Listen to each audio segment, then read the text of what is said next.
ആലപ്പുഴയ്ക്കും എറണാകുളത്തിനും പിന്നാലെ കോട്ടയം ജില്ലയിലും അതീവ ജാഗ്രത പ്രഖ്യാപിച്ചു. രാത്രികാലങ്ങളിൽ പൊതുജനങ്ങൾ ജാഗ്രത പാലിക്കണമെന്ന് കേരള പോലീസ് മുന്നറിയിപ്പ് നൽകി. ആൾതാമസമില്ലാത്ത വീടുകൾ കുത്തിത്തുറന്നുള്ള മോഷണം സംസ്ഥാനത്തുടനീളം വ്യാപകമാകുന്നു.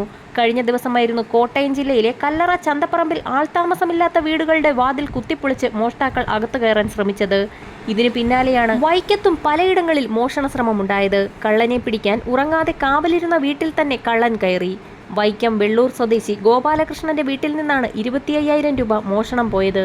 കള്ളന്മാർ പ്രദേശത്തുണ്ടെന്ന് പോലീസ് അറിയിച്ചതിന് പിന്നാലെ രാത്രിയിൽ ഉറങ്ങാതെ ലൈറ്റിട്ട് കാവലിരുന്നതാണ് ഗോപാലകൃഷ്ണൻ. നാട്ടുകാരെ മുഴുവൻ ശല്യം ചെയ്തിരുന്ന കള്ളൻ പരിസരത്തെത്തിയിട്ടുണ്ടെന്നും എല്ലാവരും ലൈറ്റുകളിട്ട് ജാഗ്രതയോടെ ഇരിക്കണമെന്നുമായിരുന്നു പോലീസ് നിർദ്ദേശം. ഇതനുസരിച്ച് കാവലിരുന്ന ഗോപാലകൃഷ്ണൻ പുലർച്ചയോടുകൂടി മയങ്ങിപ്പോയി. ഈ സമയം കൊണ്ടാണ് കുറ്റിയിടാതിരുന്ന വാതിലിലൂടെ അകത്തു കടന്ന കള്ളൻ 25,000 രൂപയും കൊണ്ട് കടന്നു കളഞ്ഞത്. വീട്ടിലുണ്ടായിരുന്ന മുക്കുപണ്ടങ്ങളും എടുത്തെങ്കിലും അത് കൃത്യമായി അയൽവക്കത്തെ പറമ്പിൽ ഉപേക്ഷിച്ചു. ഡോഗ് സ്ക്വാഡും വിരലടയാള വിദഗ്ധരും സ്ഥലത്തെത്തി പരിശോധന നടത്തി.